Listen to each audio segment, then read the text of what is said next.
Welcome to Predator Minute, the podcast that breaks down the 1987 action sci-fi classic Predator 1 minute at a time.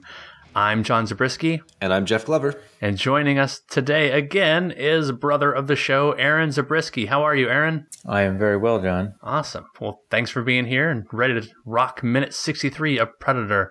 Minute 63 opens with Dutch pulling a rope downward, and it ends with a shot of a stick propped up under a rock? Question mark. Oh, this minute is glistening, is it not? This minute is throbbing like that droopy castle. Backstory you listeners don't know about. It is throbbing. How else could we describe this minute? This minute is sweaty. Yeah. It's viney. Viney. Is it also veiny?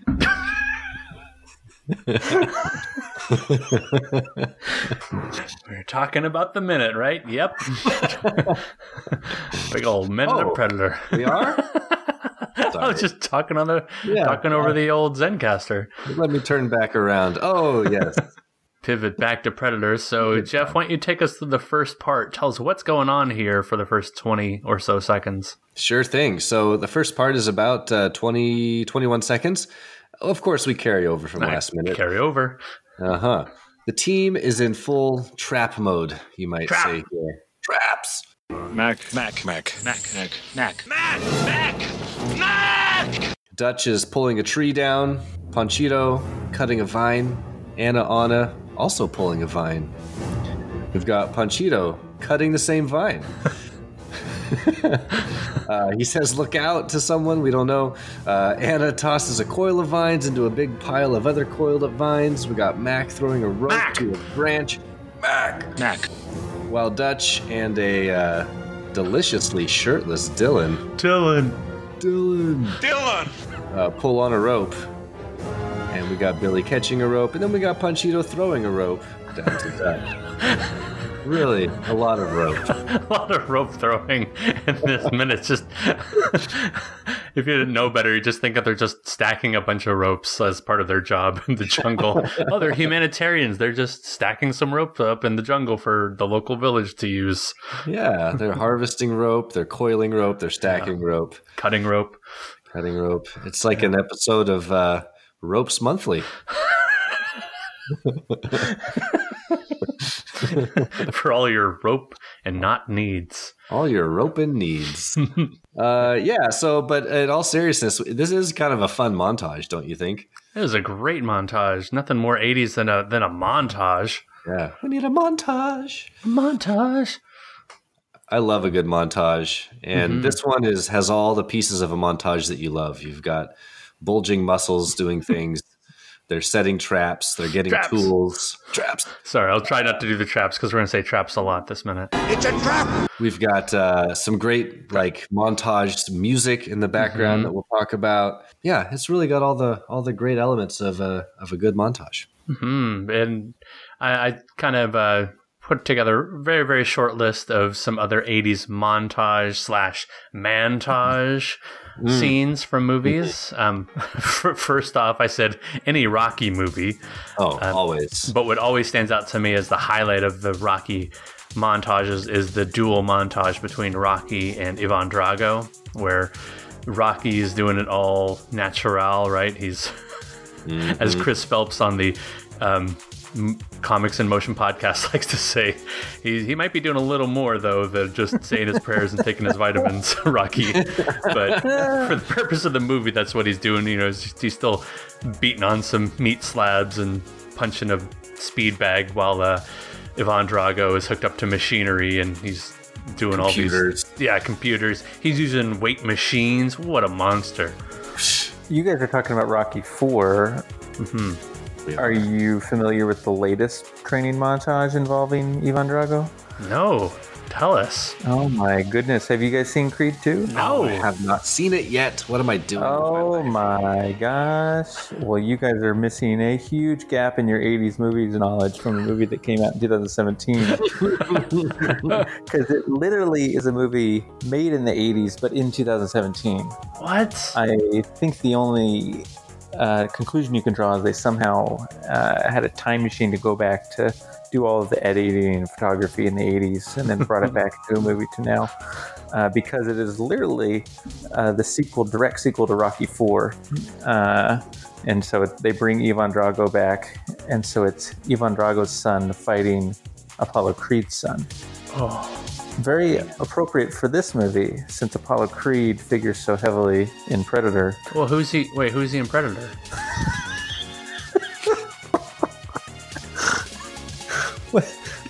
Oh, is he Dillon? Dillon! No, he's the monster. You never see. He's the Predator. He's the Predator. You got him. Well, you sold me, Aaron. That one has been on my list for a long time. What's hilarious about what you're describing is they purposely flip the montage in Creed 2. What?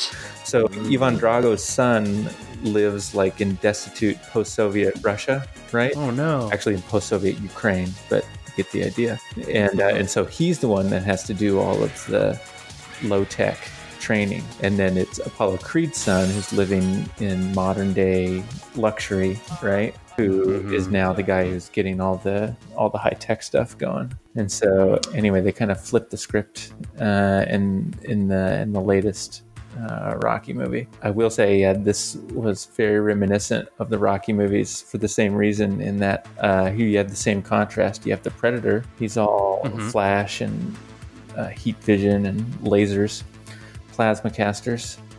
And meanwhile, these guys are going back to the basic, just like Rocky. That's true. I like that. And keep in mind, in Rocky IV, he didn't have the meat slabs like he did in the other Rocky movies. There, if you guys probably remember, he went to Siberia, and so his main training was like running on icy roads when he was running away from the KGB agents who were tailing him. Right. And he was like, I also remember him carrying like firewood. carrying lots of firewood and lifting really heavy ox carts. There's one scene where he piles his drunk uncle onto the ox cart and then deadlifts him over and over there. Man, 80s movies really did have the best montages. They really did. Like, I feel like every Jean-Claude Van Damme movie from the late 80s and early 90s, especially like his fight movies, right? Like, Bloodsport, Lionheart, Kickboxer. They all had a training montage somewhere in the middle, and they were all fantastic. Nice. I wrote a few others, just ones that stood out. If you ever saw Footloose with Kevin Bacon dancing in the warehouse. Oh, a dancing montage. Oh, he's dancing all his frustration and anger out. Oh. A really funny video clip is you watch the version where the soundtrack's removed and they put in just his sounds as he's running through with no music. It is hilarious. Just his little grunts like, like that's all it is. It's just like his little grunts. It's so funny. That's a good a dancing montage. That's a good call. That wasn't even on my radar. Nice pull. The Top Gun volleyball scene, of course, which raises that movie to Predator heights in terms of what people sometimes deem homoeroticism. Oh yeah, good for those critics, I guess, and those analysts,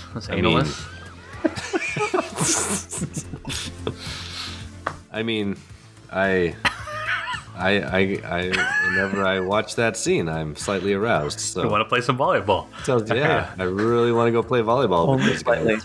Playing with the boys. Yeah. Have you guys seen the preview for the new Top Gun movie? Yeah. So you see there's the shirtless touch football scene now? Wait. So there's like a 4-second shot where they have some of the young guys. You guys haven't paid attention to this? I guess I just saw the little teaser where he's like flying through the valley. I guess. So in that teaser, there's about 2 or 3 seconds where there's a bunch of young guys playing touch football shirtless. We'll have to see how that stacks up to the volleyball scene. Yeah. Side by side comparison. I love it. That's what minute 63 is for already, though. Is this minute 69? This is no nice. 63. Yeah. No. The last one I would refer to is the Dirty Dancing dance training scenes between Patrick Swayze and Jennifer Grey, because they're doing like dual montage of like learning this complicated dance routine and coming closer, falling in love. So it's cool to have a little double action going on with your montage, and is the same thing happening here with this scene? Are they building a trap and maybe also like coming together as a team a little bit more? Yeah, even pulling in. Thinking more the falling in love. Dillon and Arnold really recapture that love and feeling, I think. In this. Yeah. They perhaps have lost that love and feeling. Oh. Coming back. No. She has not lost that loving feeling. But to your point, John, they kind of are, or at least at the very least, they're showing Anna becoming a true member of the team here. Like she really, I mean, she's coiling rope with the best of them. So that means she's one of them, one of us. One of us. And last thing I thought we could talk about before we move on to the second part is just any like trap scenes that have stood out to you in movies. I listed a few, but the one I just want to focus on is Conan the Barbarian has just a magnificent trap death we've already referenced with Sven Ole Thorsen way back in the camp attack scenes, where Sven Ole Thorsen's character in Conan the Barbarian loves swinging this two-handed hammer, and Conan and friends set up a trap where they put up a helmet on the edge of a castle turret, I believe, and then Sven's character smashes that helmet thinking it's a person under there. Instead, it sets off this little Rube Goldberg spike trap where it swings this humongous spike right into Sven's chest, and he gives this great death cry, which is sampled later on in the arcade game Golden Axe.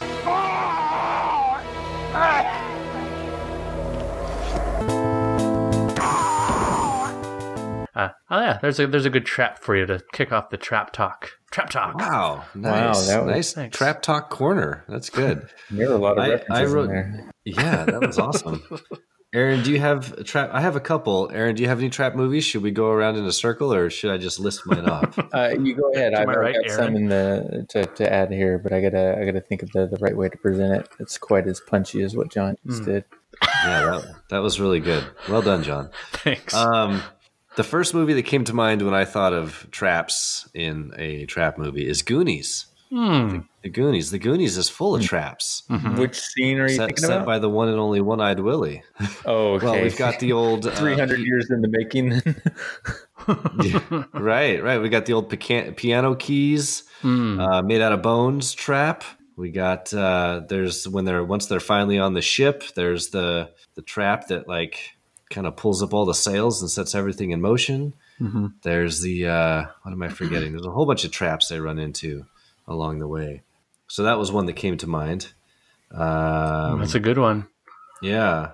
I also thought of, because I lean towards horror films, of course, I thought of the movie Saw. Saws. Have you ever seen Saw, John, or is that no? That's way too far for me. Sorry. Okay. Saw is fantastic. Like they made like 1,000 sequels that, for better or for worse. I'm gonna go ahead and say for worse. Fair enough. But the first Saw movie I love. I actually think it's a genuinely good horror film, and it's because it's small, it's low budget. We have the great Carrie Elwes in it. And that movie is about the bad guy whose name is Jigsaw captures people and puts them into traps that are also kind of riddles, and they are timed, and they have to figure these things out. And if they don't, they die. And if they do, then they can escape. And the setup for all these traps is quite clever. So that's another one I thought of. Isn't Danny Glover in that one? In the original Saw? Ooh, gosh. He's possibly in one of those, right? I think yes, according to the internet, he is. I just have to give Danny Glover a shout out whenever, because he's in Predator 2. That's the only reason. Right. He's the detective. That's right. You've got Danny Glover as the detective, and Carrie Elwes is like your main lead. Riggs! Been told for this shit. So Saw is a good trap movie. And then the last one I had on my list is just the Indiana Jones movies. Always have some good traps in them. Right? Sure. Like, especially like Last Crusade, like that kind of final sequence where he's going through the series of traps trying to get to the Holy Grail. Yeah. Oh, those are, hands down some of the best traps you're going to find. Just the lethality and the spookiness of them. Like in the first couple movies. Yeah, it's exactly Penitent Man Meals. I feel like the first couple movies with their traps, I don't know what is so different about them, but like the third movie, just like you just know there's traps coming, but like you don't know what they're going to be. Like you're so anticipatory having watched the previous two movies. You're just like probably giddy for those traps if you're a trap fan. Right. Jeff, I thought for sure you would have mentioned the horror movie. What is it where the people are wearing masks and the woman ends up being like this survivalist and she totally takes out all the bad guys?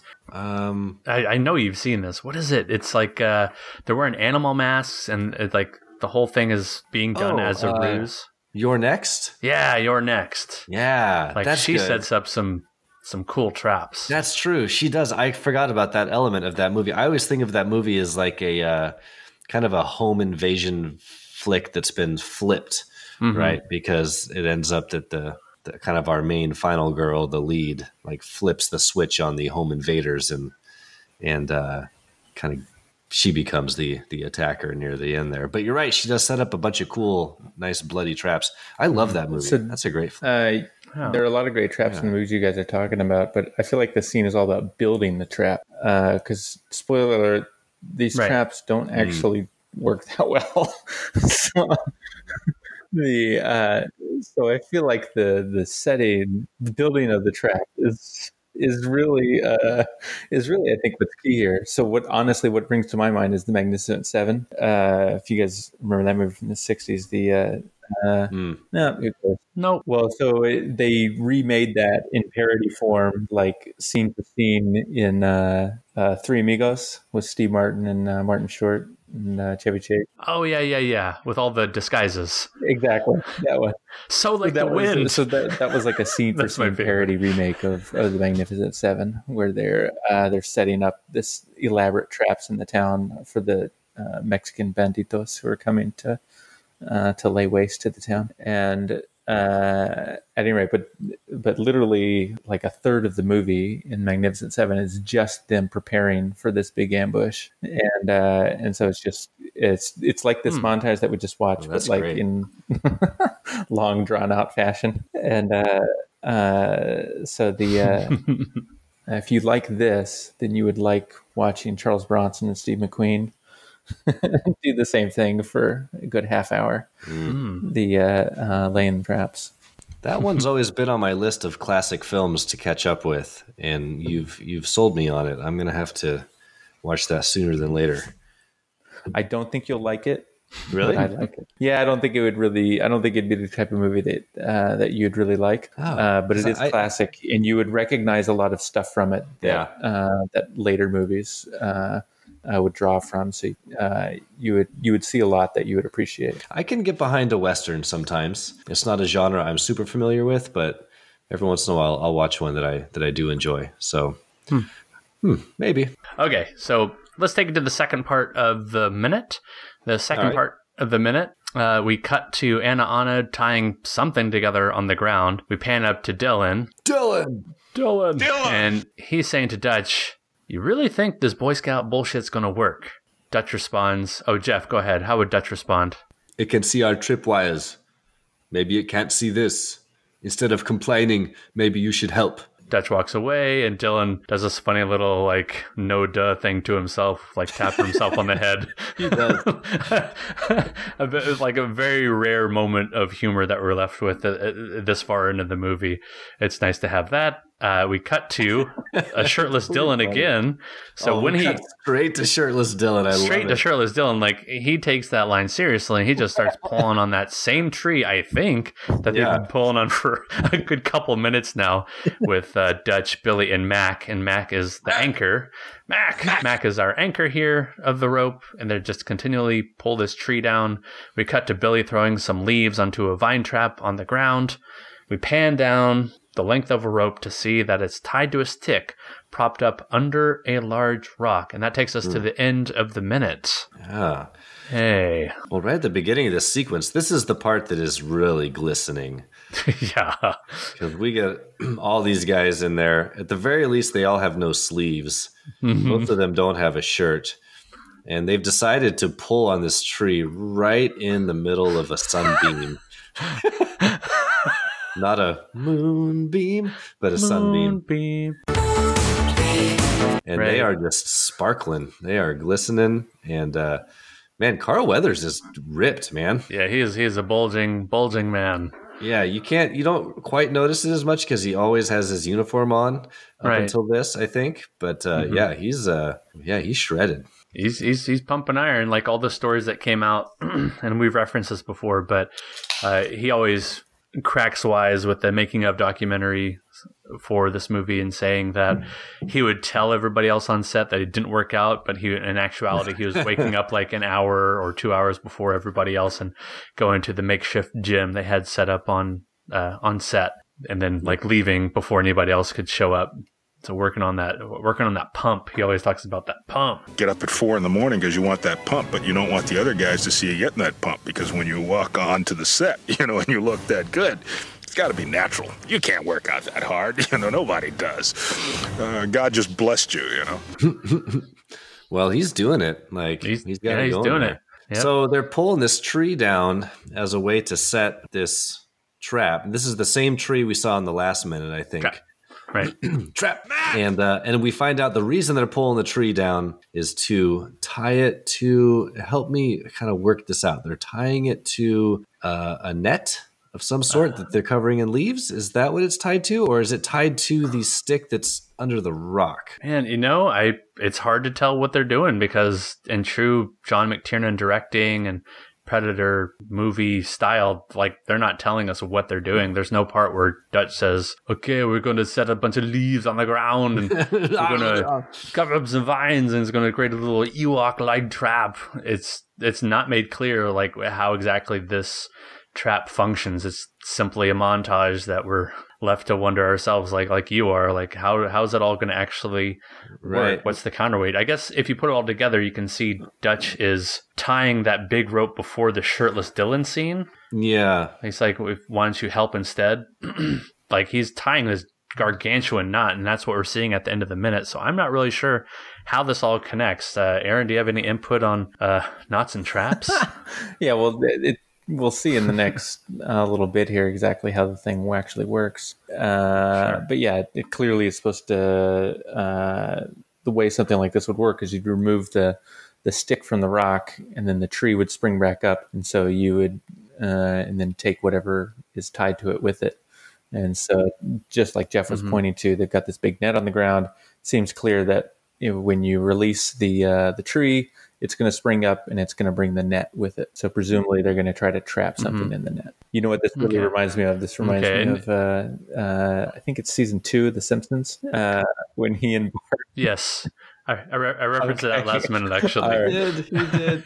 I had the audio drop in where there. They fling the rabbit about a quarter mile off the distance. It just launches.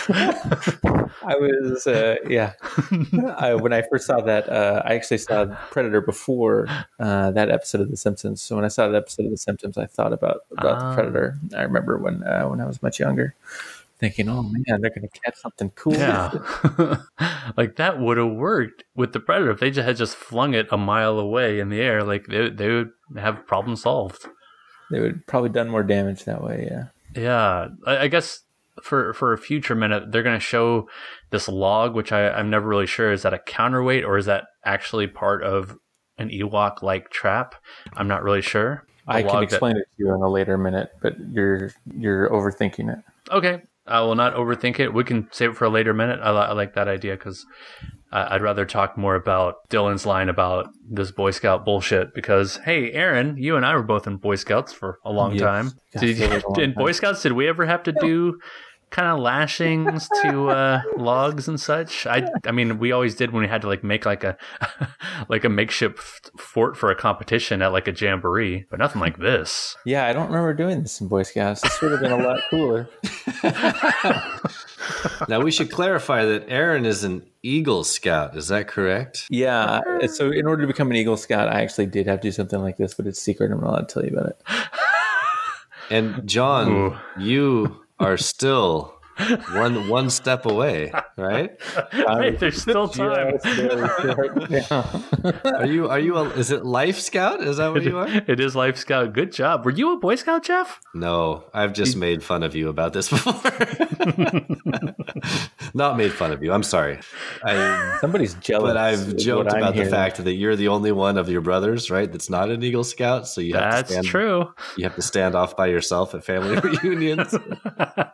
Heart.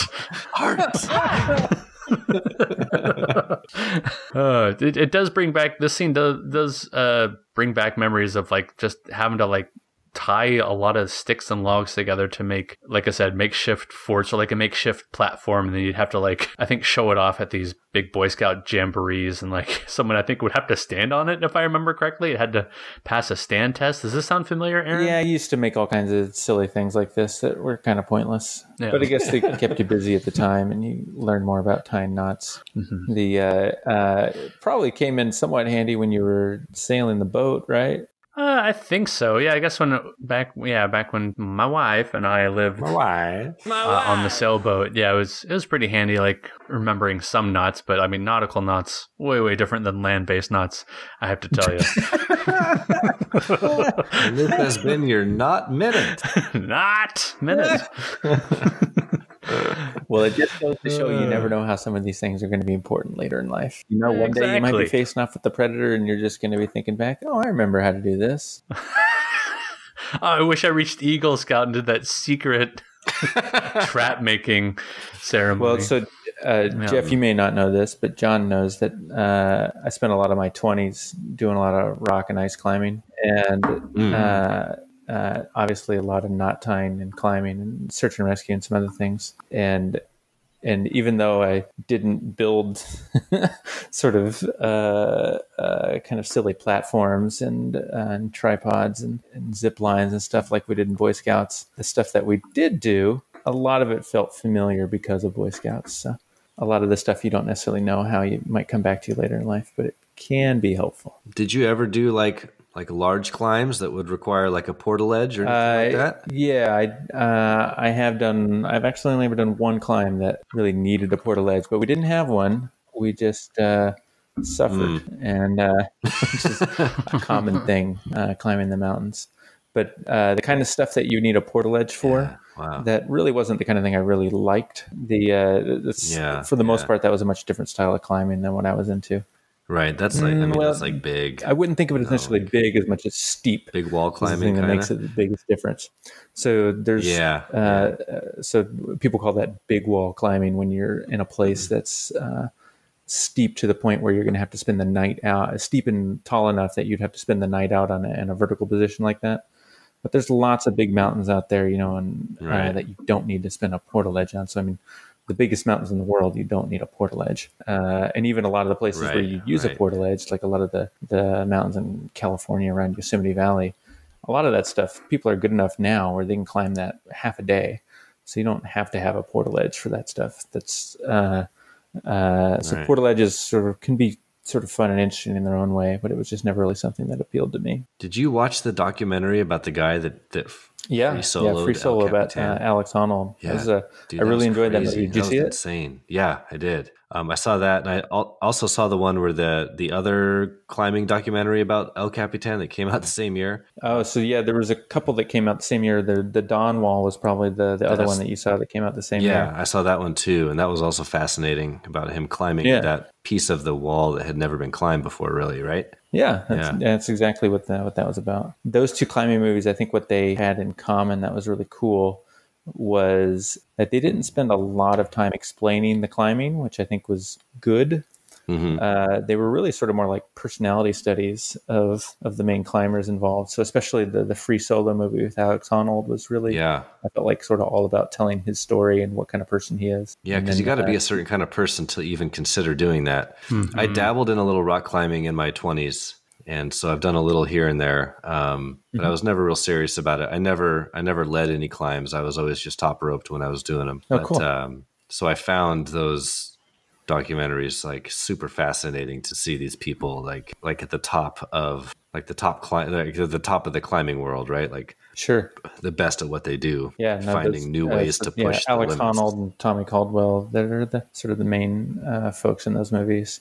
They're definitely some of the best rock climbers in the world. So they did some really good stuff. So there's a brief moment here in which you guys alluded to in about second 45 where they're all hauling on the rope at the same time to bring this tree down, and that reminds me a lot of being in search and rescue.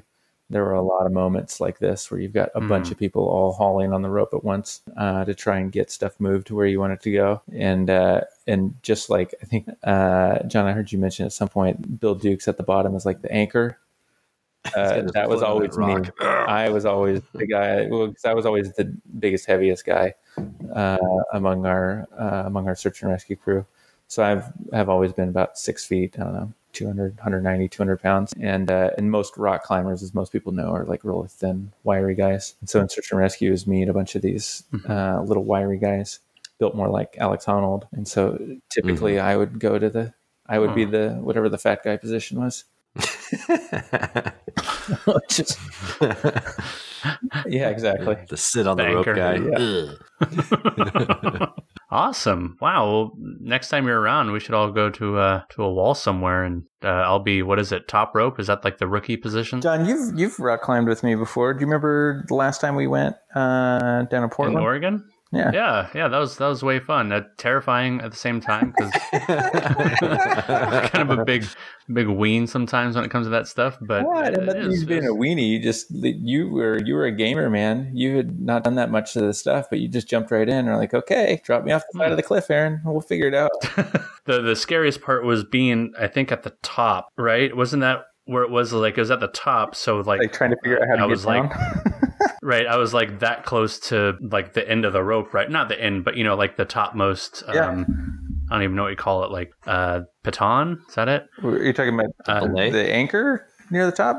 Yeah, that was at like the topmost anchor, I think. And you're still right. You were still helping me there on the rope, but like I think at one point I was like just changing position. I think I remember being like the most suspenseful part of the climb because there was like some kind of body shift I had to do. I can't remember if it was going from standing just to leaning back or what it was, but there was something there where, there's a really intense part of the climb where I'm just like looking down like, all right, I'm just going to trust what Aaron says. Just do what he says. and it worked out because, you know what you're doing. Yeah, you recovered from all those injuries that you sustained really well later.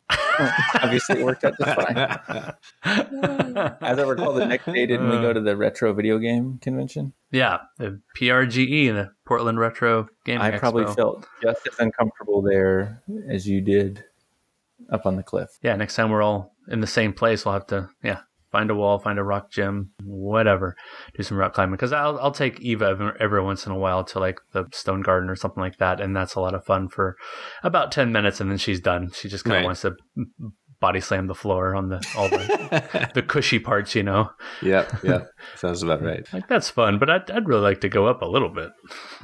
You guys tell me if you already talked about this. In my opinion, here's my bold statement here. I think this is actually the scene where you get the next genre shift in the movie. Oh, I know some would say later when it's just take. Arnold by himself. Hot take. But I would say this is the first time when they're no longer facing kind of an invisible enemy.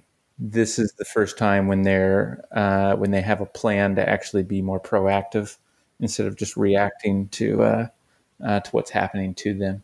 And this sets the stage for the way Arnold ultimately sets up his strategy and his tactics going against the Predator on for the rest of the movie. Yeah, no, I think you're right, John. And I said John. I think you're right, Aaron.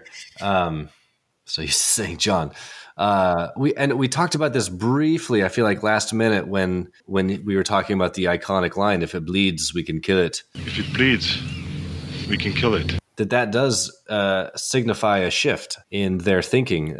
Up until this point, they've been trying to survive or avoid or just try to figure out what this thing is. Mm-hmm. And now the movie has shifted and they're actively trying to attack it or get back at it or trap it or, they're fighting back here. So I think you're absolutely right. Like, I think it's an important moment in the movie, which is going to carry us into the third act of the Arnold and Predator showdown. Yeah, I mean, I really hope it works out for the team, that this trap just goes off without a hitch.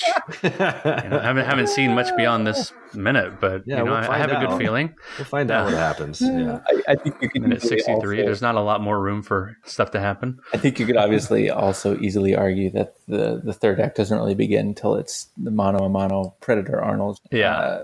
But in my opinion, there's a big kind of perspective and thematic shift in the movie here. Sure, because Arnold's shift doesn't change from here until the very end of the movie, when he's done what he set out to do here, just to in this minute or last minute, trapping the Predator. It's like you're saying, the goal now shifts to them on the attack, and that doesn't stop until at least one of the team has succeeded. I think the last couple things I have, one is the script difference. The script difference is going back to the original script. The team ultimately does set a similar trap way after the vine scene, but also quite a bit after Mac and Dillon have been killed in the original script. So it's just Anna, Billy, and Dutch. Panchito can't really help out at that point in the script because he's injured really bad. His ankle broke in the whole vine mess over those last few pages. And then also another huge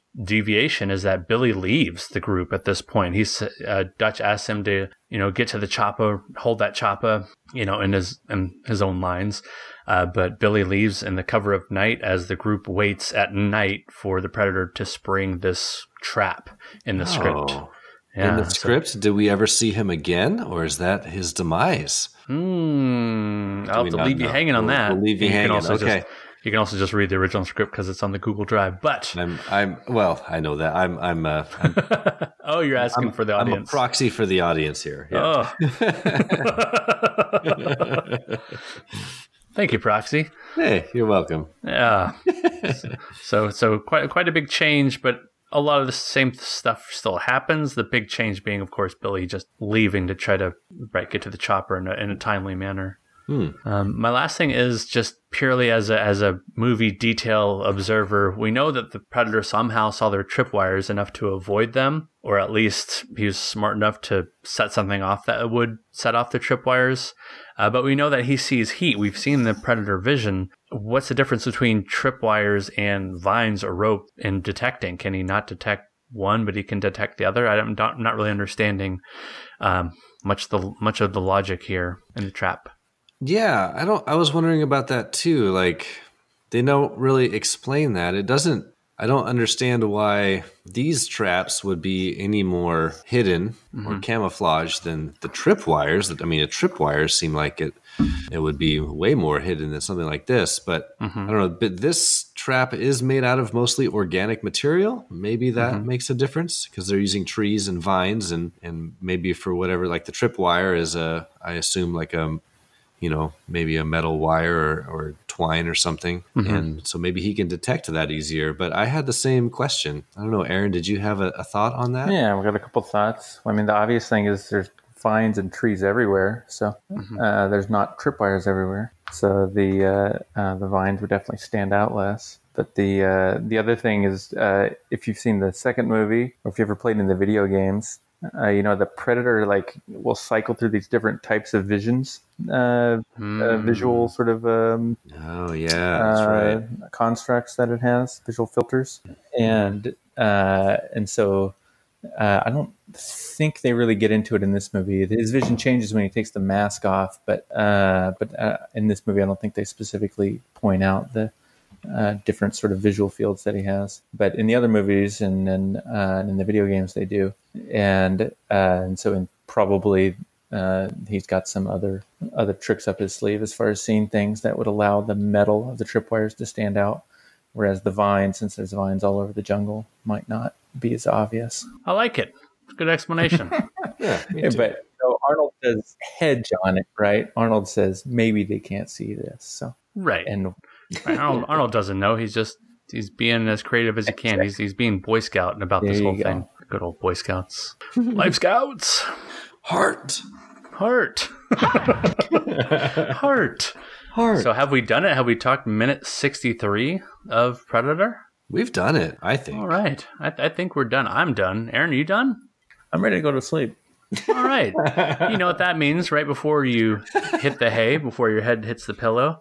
We Talk Weekly recommends things we've been watching or listening to, shoes we've been wearing, beverages we've been consuming, sites we've been seeing.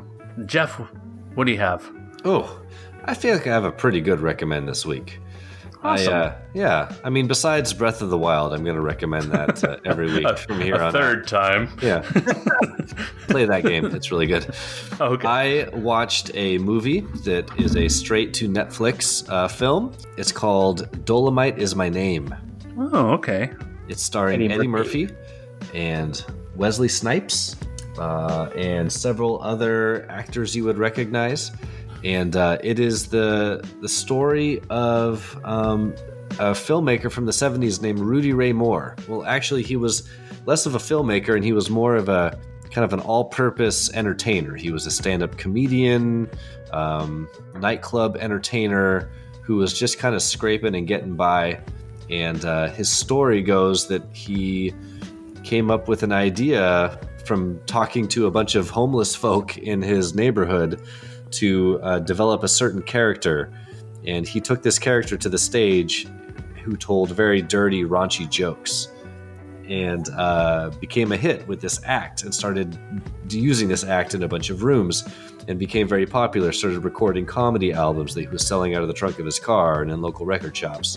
And eventually he decides to leverage his popularity into making a film starring himself and his character, which became the kind of famous blaxploitation cult classic Dolomite. And it's really, really good. It's really fun. Like, Eddie Murphy, seeing him in a movie again is awesome. And he's also just really good in the role. The story is super fun. There's drama and comedy. And I just am a sucker for, like, movies about people making movies. Yeah, it was super entertaining. I loved it from minute to end. It's honestly one of my favorite movies I've seen this year. So, awesome. Yeah, everyone check out Dolomite Is My Name. It's on your Netflix account right now, just waiting for you. Nice. How was the production design? Did it feel like it was back then? It was cool. It felt like a modern film, but my favorite part of it was the kind of the middle section when they show them just sort of guerrilla filmmaking, putting together this 70s blaxploitation film with barely any money, and they are basically like squatting in this old hotel and using it as their main filming location, and they steal power from a lamppost down the street, and this is all apparently real things that they did.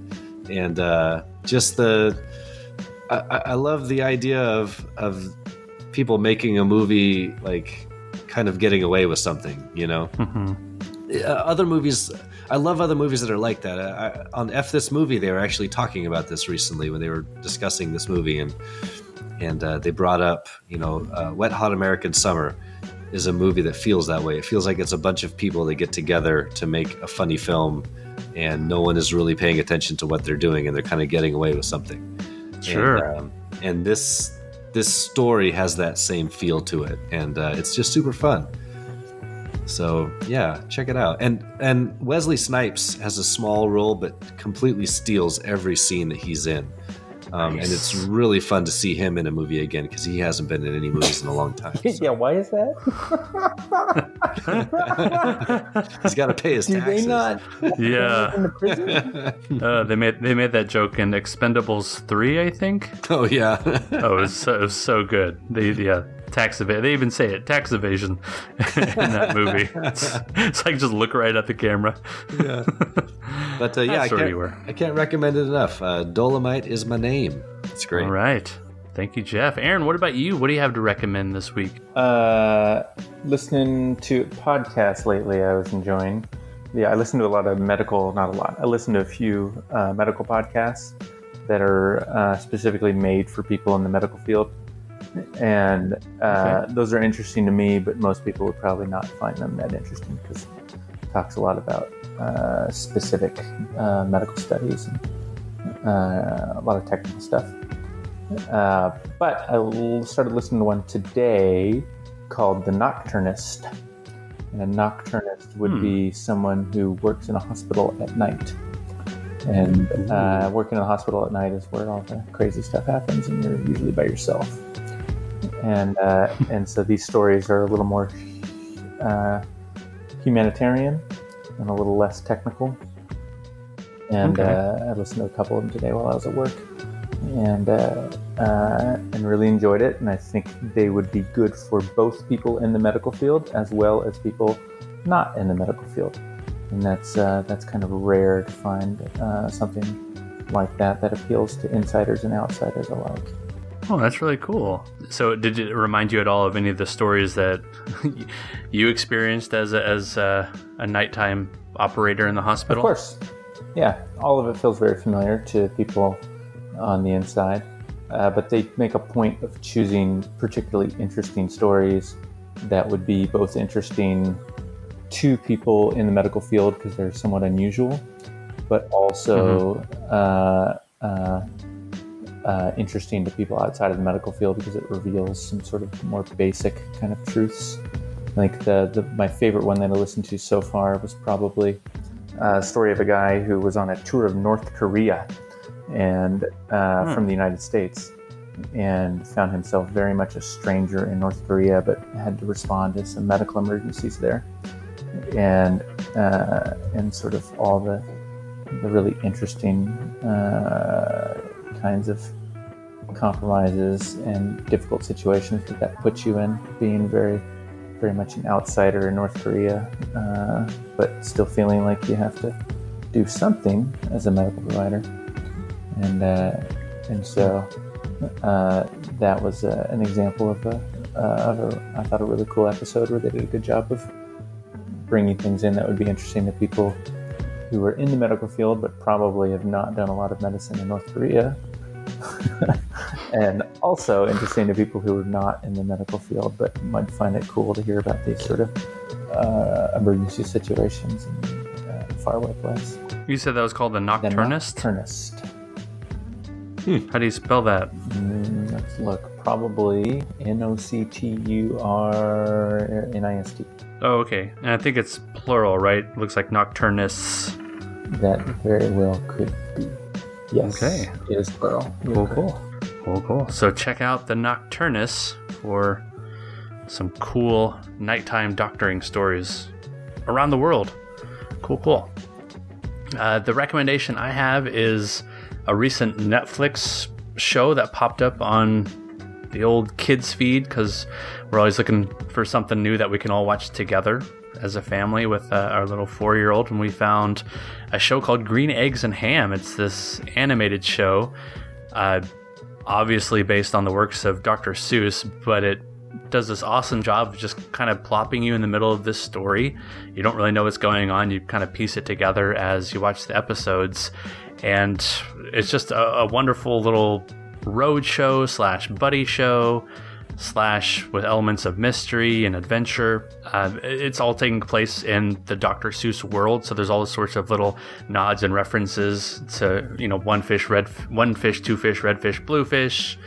They'll say little lines here and there from just kind of more obscure Dr. Seuss books, which was really fun.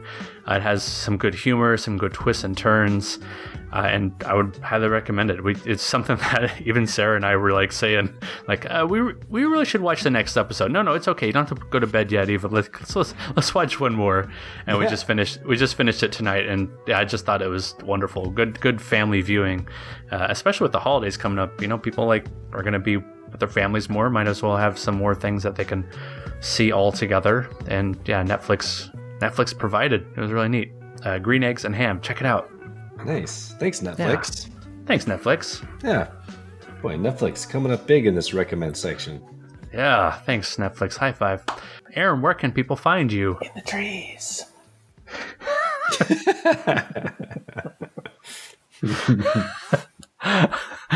All right, Jeff, where can people find you? It's hard to follow up. You can find me on the Twitter. That's Carl_Hungus314.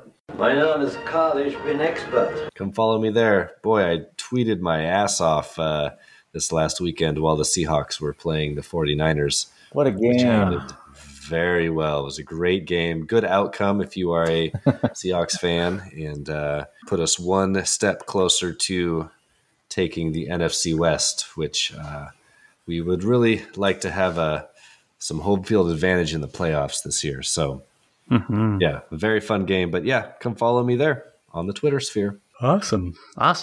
And you can find Predator Minute on Twitter as well, at Predator Minute. You can email this show some of your best trap scenes from movies or montages or mantages or Top Gun-tages at predatorminute@gmail.com.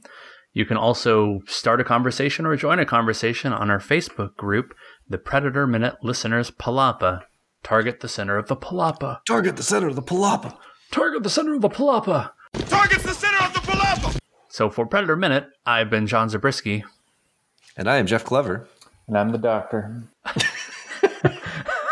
And until Doctor. next time, Stick around. we really think this Boy Scout bullshit's gonna work. You really think this Boy Scout bullshit's gonna work? It can see our tripwires. Maybe it can see this. Instead of complaining, maybe you should help.